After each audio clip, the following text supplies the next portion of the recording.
My Daughter Left the Nest and Returned an S-Rank Adventurer Episode 8 opens with a mystery woman fighting a monster. We see Belle taking care of children when Duncan arrives and the kids go to him. We learn Duncan came to Belle to battle powerful opponents, and he just stayed in this village ever since. Belle is definitely an S-Rank adventurer who is hiding his skills somehow. There is no way he is a low rank. Someone tells Belle monsters are outside of the village. Belle, with others, fight and win against the monsters. A young man asks if he can be an adventurer. Belle tells him if he were an adventurer, he would be on his own and Belle nor Duncan would be there to save him. At Belle's house, Belle and Duncan talk about this. Belle understands wanting to become an adventurer and also understands a parent not wanting their child to become one. Duncan says during the fight, Belle had amazing moves. Belle tells him he is old and has to keep practicing or he will not be as good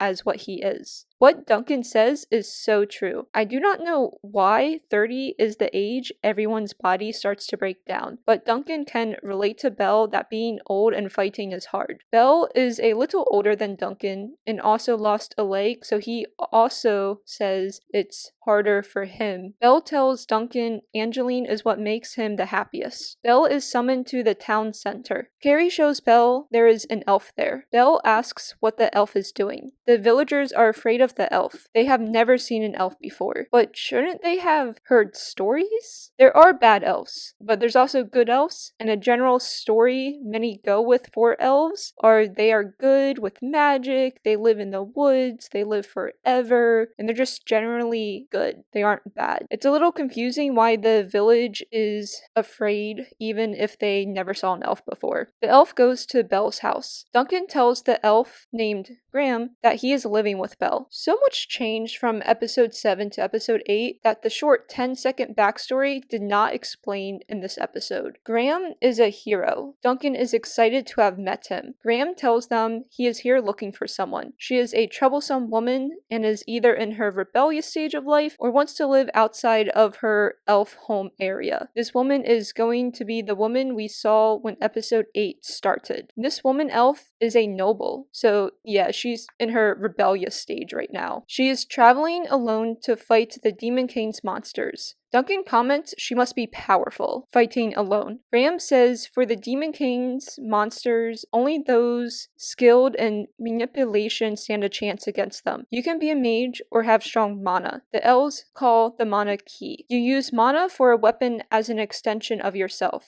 But like all Avengers have weapons? And Graham said weapons, not holy weapons or special weapons. He said weapons. Why was Graham talking so dramatic as we were learning something new, only for it to be so basic? Am I missing something? Graham tells Belle and Duncan elves possess a greater mastery over mana than humans. As the audience, I am not surprised because that is how elves are. Graham says the mystery noblewoman thinks she is helping, but the Demon Kings are immortal. The monsters do not actually die. Belle, Duncan, and Graham go into the woods by the village to look around. Belle asks, since whatever is causing the mana in the forest to be strange, is it possible the forest has turned into a dungeon? Graham says he doesn't think so. They get attacked by monsters and kill them. Graham tells them his blade is a living thing. Oh, was this maybe what he was talking about earlier, that a weapon is an extension of yourself with mana? Oh, no, that is not it. The sword of Graham's was just forged from a special tree. Graham says he thinks the noblewoman elf will arrive to this forest. They will just have to wait for her here. We see Angeline at a dessert restaurant. She is complaining she hasn't seen her dad recently. Anessa says Belle is important in the village and is probably too busy to miss her. Mirami tells Angeline to get a boyfriend, so her loneliness is directed towards someone else. Mirami will not get a boyfriend because she doesn't trust men her age. Mirami says Belle should get a wife. Angeline does not approve. Mirami says he should get a wife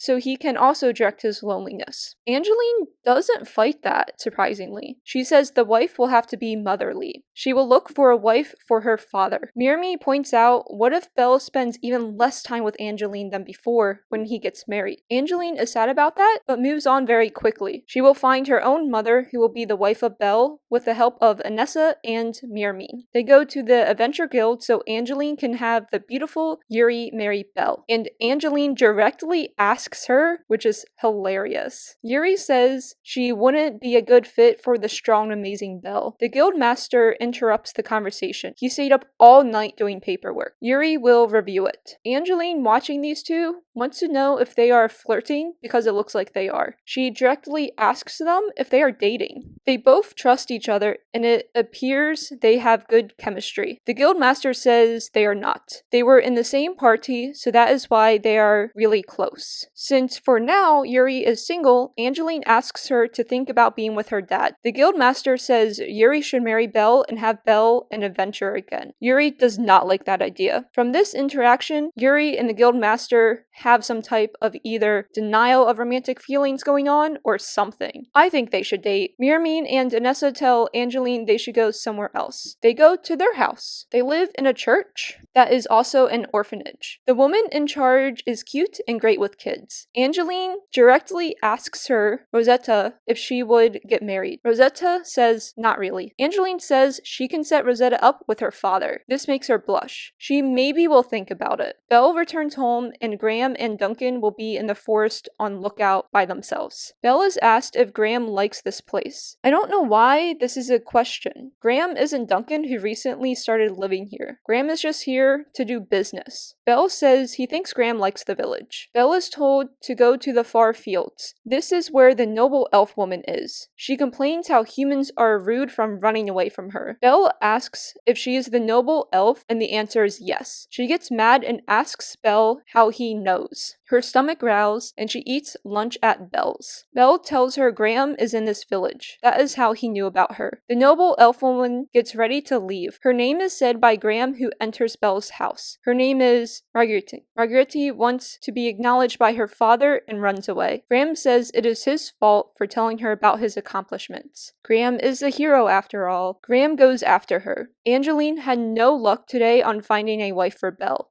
Anessa says to bring Belle here, so he can meet women in person. Angeline will do it. The ending of episode 8, Angeline is walking home and she sees Charlotte and Byaku, and she shoves Byaku against the wall and asks what they are doing here. And we will get that answer in episode 9. I do, though, think now, after events that have happened, Charlotte and Byaku are going to be turning good, or they are just going to be a neutral party. I do not think they're going to be the bad guys anymore, and it will be interesting to learn what they are doing in the same place as Angeline. YouTube, do you think Charlotte and Byaku are good now, or do you think they're evil still, or do you think they're neutral? You can comment below. Remember to subscribe to my channel.